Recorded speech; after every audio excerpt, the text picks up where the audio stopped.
ஒரு சம்பவம் நான் சொல்றேன். ஒரு மேரேஜ் பியூரோல ஒரு பொண்ணு வீட்டுக்காரங்க வரன் தன் பொண்ணுக்கான வரன் கேட்டிருக்காங்க. அந்த மேரேஜ் பியூரோக்காரங்க வந்து ஒரு மாப்பிள்ளையோட வரனை காமிச்சிருக்காங்க. இந்த பையனுக்கு சிகரெட் பழக்கம் இருக்கா அப்படின்னு பொண்ணுடைய அப்பா கேட்டிருக்காரு. இல்ல சார், சிகரெட் வாடையே அவனுக்கு பிடிக்காதுன்னு சொல்லியிருக்காரு அந்த மேரேஜ் பியூரோக்காரரு. தண்ணி அடிப்பானான்னு கேட்டிருக்காரு. ஐயோ, அதெல்லாம் அவனுக்கு பழக்கமே கிடையாது சார், சோஷியல் ட்ரிங்கிங் கூட பண்ண மாட்டான் அப்படின்னு சொல்லியிருக்காரு. இப்படியே வரிசையாக ஒன்று ஒன்றாக கேட்டிருக்காரு. எல்லாத்துலேயுமே வந்து அவன் வந்து இந்த கெட்ட பழக்கம் இல்லை, இந்த கெட்ட பழக்கம் இல்லை, நல்ல பையன் அப்படின்னு சொல்லிட்டு வந்திருக்காரு.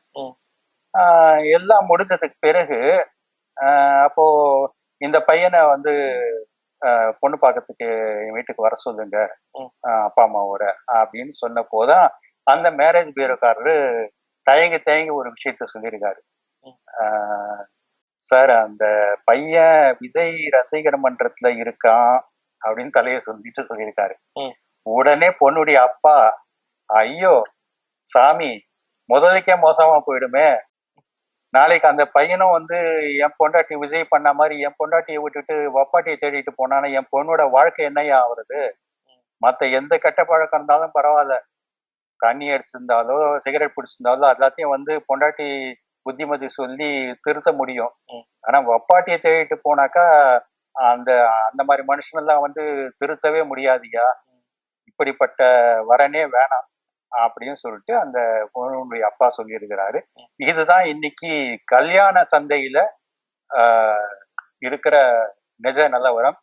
இது மாப்பிள்ளை பார்க்கிற பெண்கள் வீட்டார் மட்டும் இல்ல, பெண் பார்க்கிற மாப்பிள்ளை வீட்டார்களும் கூட அந்த பொண்ணு வந்து விஜய் ரசிகர் மன்றத்துல இருந்துச்சுனாக்கா, ஐயோ, நான் வந்து எங்க அண்ணனுக்கு வந்து தங்கச்சியாவும் இருப்போம், தேவைப்பட்ட பொண்டாட்டியாவும் ஆகும் சொன்ன கும்பலை சேர்ந்த பொண்ணுலாம் என் வீட்டுக்கு ஒத்து வர சாமி அப்படின்னு சொல்லிட்டு கையெடுத்து கும்பிட்டு அதை வரனை தட்டி கழிக்கிறாங்க.